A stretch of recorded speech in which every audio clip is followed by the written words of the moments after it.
Asik Rashid and I am lecturer at Quaid-e-Azam Institute of Nursing and Allied Health Sciences. I am teaching here chemistry for PMF students. Today we are going to discuss the chapter number 3, water. As we all know that importance and significance of water. What is the importance and significance of water in our daily life? तो जैसे कि हम सब जानते हैं कि without water we are not able to live. Even plants जो हैं उनको भी पानी की ज़रूरत होती है उनकी ग्रोथ के लिए. तो वो पानी एक ऐसा कंपोनेंट है हमारी लाइफ में जिसके बगैर लाइफ पॉसिबल ही नहीं है. तो हमारी बॉडी का जो ज़्यादातर पोर्शन है वो वाटर से वाटर से मिलके बना हुआ है. ठीक है, तो अबाउट 70% हमारी बॉडी में वाटर है. ठीक है, तो इसीलिए हम पानी के बगैर तो ज़िंदा रह नहीं सकते. तो वाटर जो है वो हमारा क्या है, मेजर कंपोनेंट ऑफ लाइफ है. उसके बाद ये आपके प्लांट्स और एनिमल्स को इन्वायरमेंट प्रोवाइड करता है जो कि उसमें रहने के जो सिर्फ पानी में ही रह सकते हैं. जैसे वाटर एनिमल्स हैं, वाटर प्लांट्स हैं, तो वो उनके लिए उनका इन्वायरमेंट है. जैसे हमारा इन्वायरमेंट लैंड है, उनका इन्वायरमेंट वाटर है. तो वो वाटर में ही रहते हैं, वाटर के बगैर ज़िंदा नहीं रह सकते. ठीक है, तो वाटर दो तरह से ज़रूरी है. पहला तो ये है कि वाटर जो है वो मेजर कंपोनेंट है ऑफ द लाइफ. वो चाहे प्लांट्स हैं, चाहे एनिमल्स हैं, चाहे ह्यूमंस हैं, उनकी लाइफ में वाटर का एक अहम रोल है. ठीक है, उसके बाद सेकंड क्या है कि it is the environment for the water animals and plants. ये वाटर एनिमल्स और प्लांट्स के लिए एक इन्वायरमेंट है. ठीक है, जिसके बगैर वाटर एनिमल्स या वाटर प्लांट्स जो हैं वो ज़िंदा नहीं रह सकते. और उसके अलावा हम वाटर को अपने डेली लाइफ में हर पर्पस में तकरीबन यूज़ करते हैं. वॉशिंग के लिए यूज़ करते हैं, कुकिंग के लिए यूज़ करते हैं, ड्रिंकिंग के लिए यूज़ करते हैं. उसके बाद आपने जैसे कि देखा होगा कि with the time although water हमारे लिए बहुत इम्पोर्टेंट है, तो with time water is going to be polluted. ठीक है, तो वो क्यों है? Due to the detergent, due to the chemicals, जो कि केमिकल्स इंडस्ट्री से रिलीज़ हो रहा है. ठीक है, वो वेस्ट इंडस्ट्री से रिलीज़ हो रहा है, वो हमारे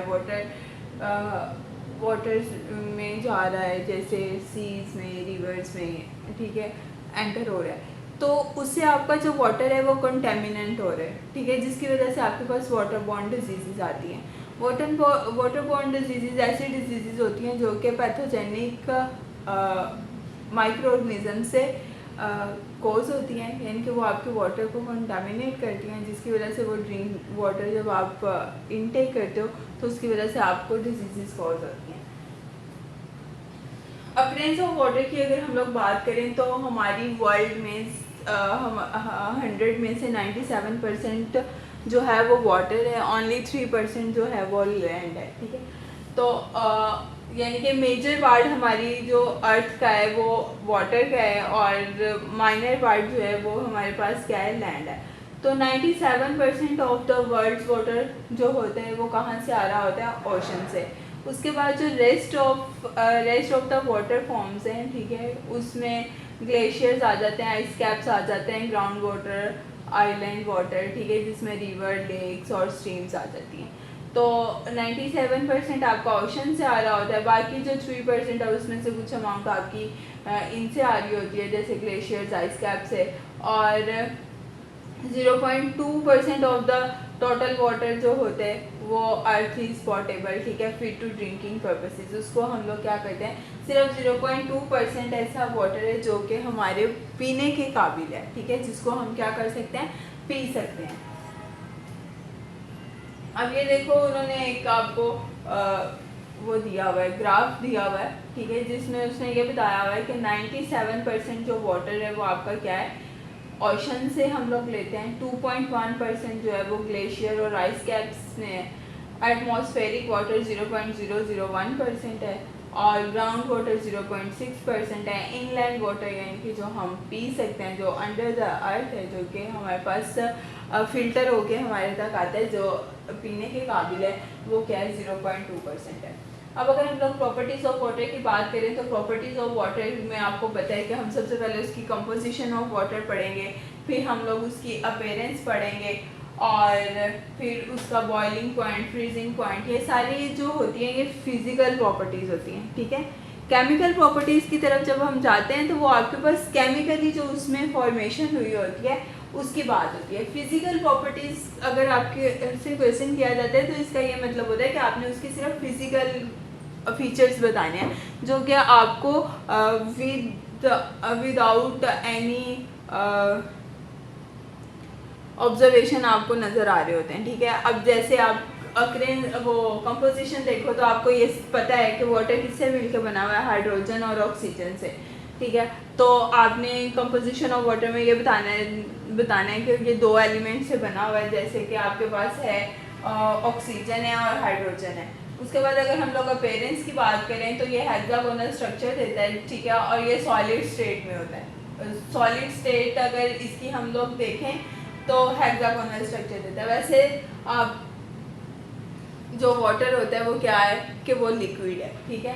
तो ये कलरलेस होता है, ऑर्डरलेस होता है और टेस्टलेस होता है, ठीक है। ना इसका कोई कलर होता है, ना इसकी कोई खुशबू है, ना कोई इसका टेस्ट है, ठीक है। It is a tasteless, colourless and odourless liquid, ठीक है। उसके अलावा वो कहते हैं कि the crystal structure of water in its solid state is hexagonal, ठीक है। अगर हम लोग उसको क्रिस्टल की फॉर्म में ले जाते हैं यानी कि सॉलिडिफाई करते हैं तो वो हमें क्या देता है, हेक्सागोनल स्ट्रक्चर देता है। बॉइलिंग पॉइंट आपको पता है कि वाटर का बॉइलिंग पॉइंट क्या है, 100 डिग्री सेंटीग्रेड है, ठीक है।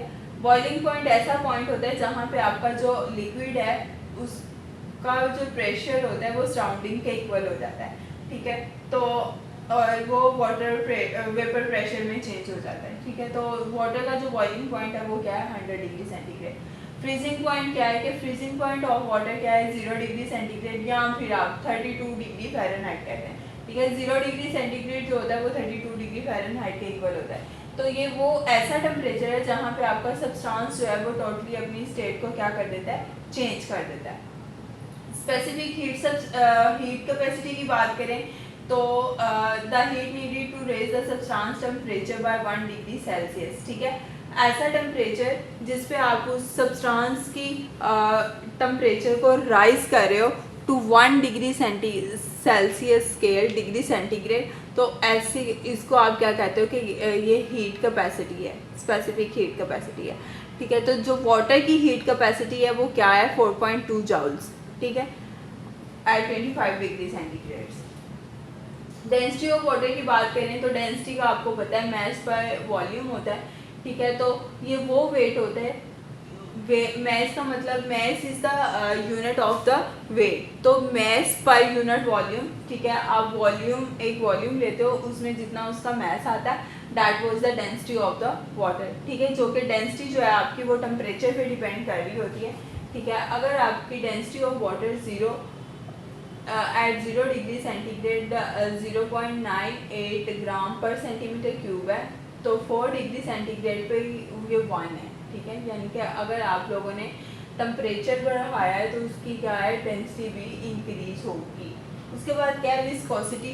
विस्कोसिटी ऑफ वाटर की अगर हम लोग बात करें तो विस्कोसिटी जो है वो आपके फ्लूइड की रेजिस्टेंस के फ्लो को मेजर करती है, ठीक है। कि फ्लूइड रेजिस्टेंस कितना आ रहा है टू फ्लो जब आपका एक फ्लूइड फ्लो कर रहा है तो उसमें कितनी रेजिस्टेंस आ रही है, तो दैट वाज द विस्कोसिटी, ठीक है। तो विस्कोसिटी को इन अदर वर्ड्स आप ये भी कहते हो कि थिकनेस ऑफ द लिक्विड की थिकनेस कितनी है। अगर हम लोग बात करें हनी को और वाटर को कंपैरिजन करें तो किसकी विस्कोसिटी ज़्यादा होगी, हनी की विस्कोसिटी ज़्यादा है as compare to the water, क्योंकि वो ज़्यादा थिक होता है दैन वाटर। सिमिलरली अगर आप सिरप देखो जैसे कार्बोल है, ब्रूफिन है, that was much more thick than water, वो वाटर से ज़्यादा थिक होते हैं, that's why they have the thickness viscosity more than the water.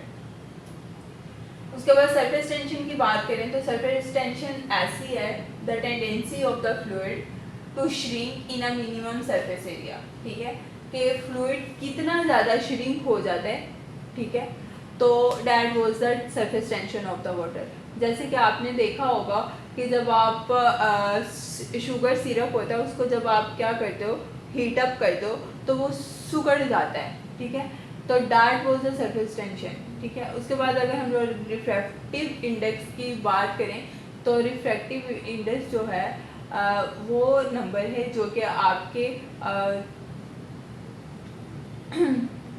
ये डिस्क्राइब करता है कि लाइट कितनी तेज़ी से आपके मटेरियल तक पहुंच रही है, ठीक है। तो अगर हम लोग रिफ्रैक्टिव इंडेक्स ऑफ वाटर की बात करें तो थ्रू हम देखें कि लाइट वाटर से कितनी जल्दी या कितनी तेज़ी से पास कर रही है, तो that was 1.333 at 20 degree centigrade. उसके बाद डाइइलेक्ट्रिक कांस्टेंट ऑफ वाटर की बात करें तो dielectric constant can be defined as the measure of the substance ability to store electrical energy, ठीक है। इलेक्ट्रिक से ही पता चल रहा है कि इसमें कहीं ना कहीं हमारे पास इलेक्ट्रिसिटी का जिक्र आएगा, ठीक है। तो वो सब्सटेंस जो कि जिसमें ये एबिलिटी हम ये मेजर करते हैं कि इसमें कितनी एबिलिटी है कि ये इलेक्ट्रिकल एनर्जी को अपने अंदर स्टोर कर सकता है, that is dielectric constant of water.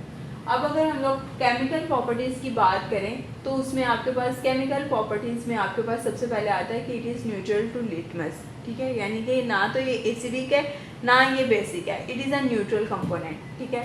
Freezing point इसका 0 डिग्री सेंटीग्रेड है, बॉइलिंग पॉइंट इसका 100 डिग्री सेंटीग्रेड है। मैक्सिमम डेंसिटी इसकी 1 ग्राम पर सेंटीमीटर क्यूब है और 4 डिग्री सेंटीग्रेड पे, ठीक है। It is an excellent solvent for ionic as well as molecular compounds. ये आयोनिक सब मॉलिक्यूल्स हों या कोवेलेंट मॉलिक्यूलर कंपाउंड्स हों या आयोनिक कंपाउंड्स हों, दोनों के लिए ये एक्सीलेंट सॉल्वेंट है, यानी कि दोनों ही इसके अंदर डिजॉल्व हो जाते हैं। It has unusually high heat capacity of about 4.2 जॉल पर ग्राम पर केल्विन, ठीक है, which is about 6 times greater than that of rocks, जो कि रॉक से ज़्यादा बहुत ज़्यादा है, ठीक है। उसके बाद है it has high surface tension, इसकी सरफेस टेंशन जो है वो बहुत ज़्यादा है, ठीक है। ये एक ऐसी प्रॉपर्टी है जो कि कैपिलरी एक्शन में क्या करती है, कैपिलरी एक्शन प्रोसेस में क्या है, हाईली रिस्पॉन्सिबल है, ठीक है। By which water rises from the roots to the plants to of the leaves. तो जो कैपिलरी प्रोसेस क्या होता है जिसमें आपके पास क्या होता है कि वाटर आपकी रूट्स से टूवर्ड्स द लीव्स मूव करता है, that is the capillary process. Although water जो है वो आपका जाइलम टिश्यूज़ के थ्रू करता है, तो जाइलम टिश्यूज़ के थ्रू जब वाटर ट्रांसफ़र करता है तो वो उस प्रोसेस को आप क्या कहते हो कि that was the capillary action या कैपिलरी प्रोसेस। वाटर की डीलिक्विसेंस देखें तो ये एक ऐसा फिनोमिना है, ठीक है, जिसमें क्या है कि आपका एक सब्सटेंस, ठीक है, जो that absorbs moisture gradually from air and becomes a liquid solution is called deliquescent, ठीक है। यानी कि वो लिक्विड से दोबारा डीलिक्विसेंट आ जाता है, यानी कि वो मॉइस्चर को एब्जॉर्ब करता है, ठीक है, और दोबारा लिक्विड सोल्यूशन में क्या करता है, कन्वर्ट हो जाता है, that is called the liquescent. Liquescent can be said as tendency to become liquid, ठीक है, कि उसमें कितनी एबिलिटी है कि वो लिक्विड में कन्वर्ट हो सकता है। Deliquescent substances are solid that tends to absorb moisture from the air and dissolve it, ठीक है। तो ये सॉलिड होते हैं और अपने अंदर मॉइस्चर को क्या करते हैं, एब्जॉर्ब करते हैं और फिर वो क्या डिज़ोल्व कर लेते हैं और फिर वो दोबारा लिक्विड में चेंज होने की एबिलिटी रखते हैं। अब इसमें एग्जांपल आ जाती है सोडियम हाइड्रोक्साइड की, पोटाशियम हाइड्रोक्साइड की, मैग्नीशियम क्लोराइड की, कैल्शियम क्लोराइड की, फेरस FeCl3 की, ठीक है। ये सब एग्जांपल्स हैं किसकी, डीलिक्विसेंट सब्सटेंसेस की। आगे हम लोग बात करें एफ्लोरेसेंस की, तो एफ्लोरेसेंस जो है इसमें it is refers to as lodging of the water of crystalline molecules when expose to air at ordinary temperature, ठीक है। तो वो क्या होता है कि वो क्रिस्टलाइन ऑर्डिनरी टेम्परेचर पे क्या होता है, क्रिस्टलाइन मॉलिक्यूल्स में क्या हो जाता है, कन्वर्ट हो जाता है, ठीक है।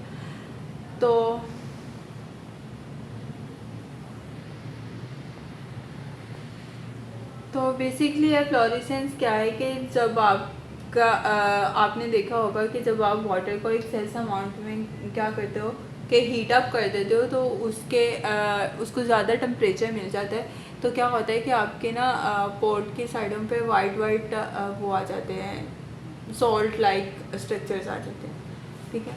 तो वो वाइट अपीयरेंस आ जाती है। तो दैट वाज बेसिकली अफ्लोरेसेंस, यानी कि आपका जो सॉल्ट है वो डिपॉजिट हो जाता है, ठीक है, जो कि यूजुअली वाइट होता है।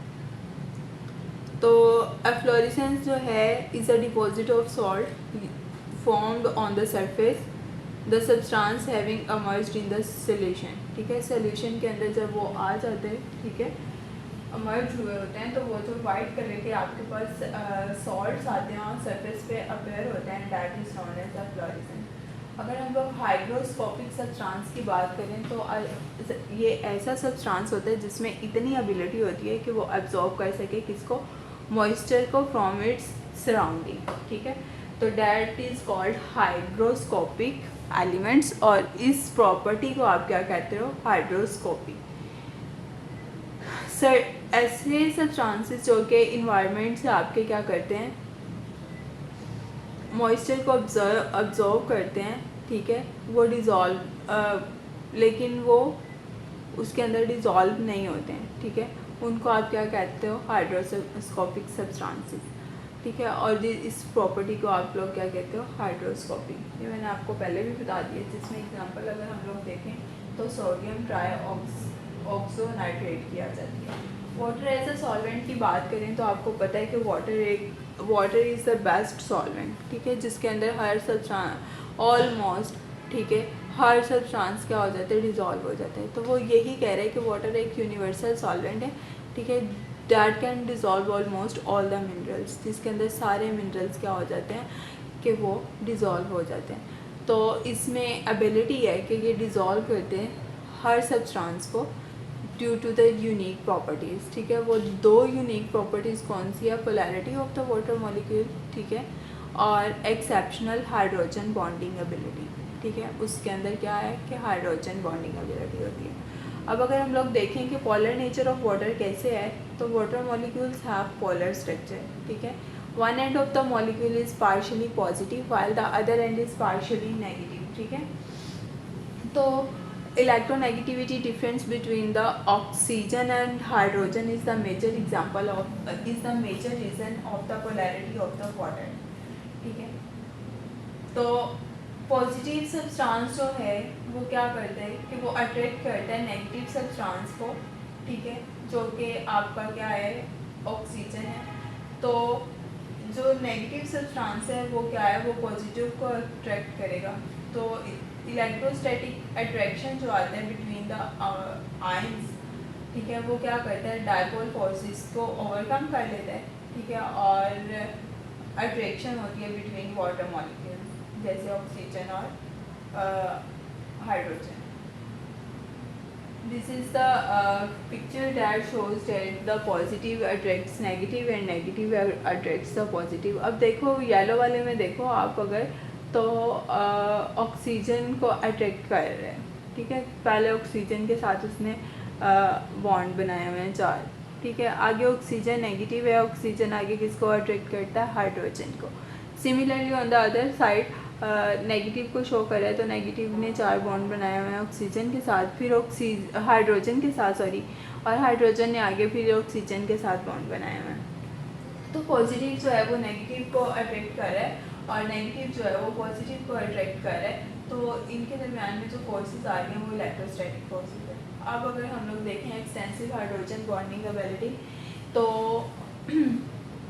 वो आपको पता है कि वाटर किससे मिलके बना होता है, हाइड्रोजन से और एटम से, ठीक है। तो हाइड्रोजन बॉन्ड ऑक्सीजन और हाइड्रोजन के बॉन्ड्स हैं, ठीक है, उसमें 2 लॉन पेयर्स हैं, यानी कि ऑक्सीजन जो है वो कितने बॉन्ड बना सकता है फर्दर। यहाँ पे आपने देखा होगा इस वाली पिक्चर में ऑक्सीजन ने कितने 2 हाइड्रोजन के साथ बॉन्ड बनाया, ठीक है।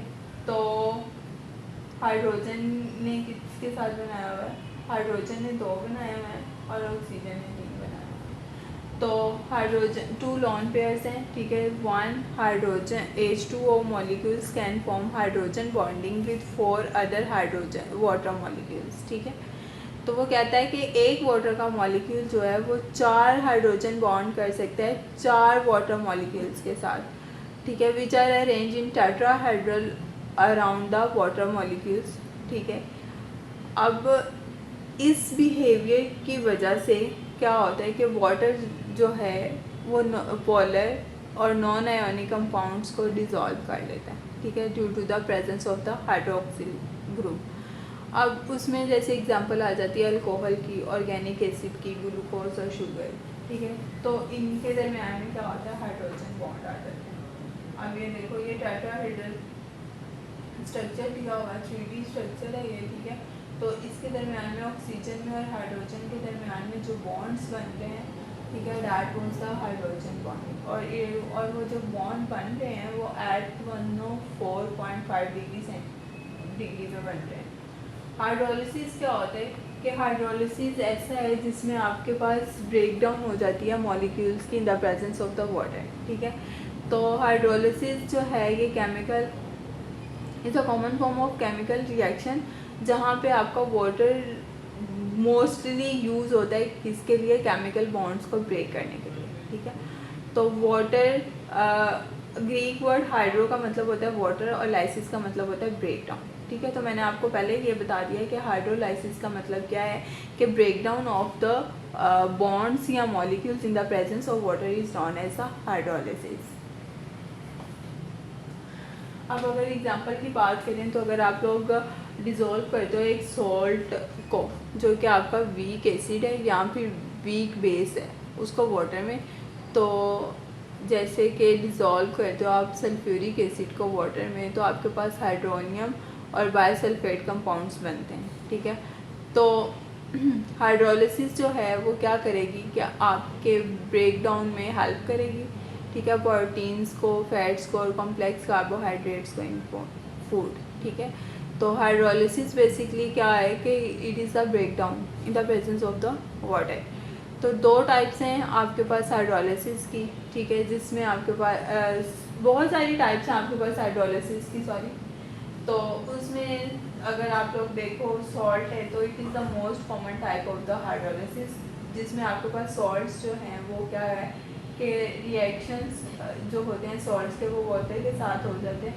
तो कैटायंस और एनायंस के दरमियान में क्या होता है, इंट्रैक्शन होता है, ठीक है। तो फिर आपके पास जो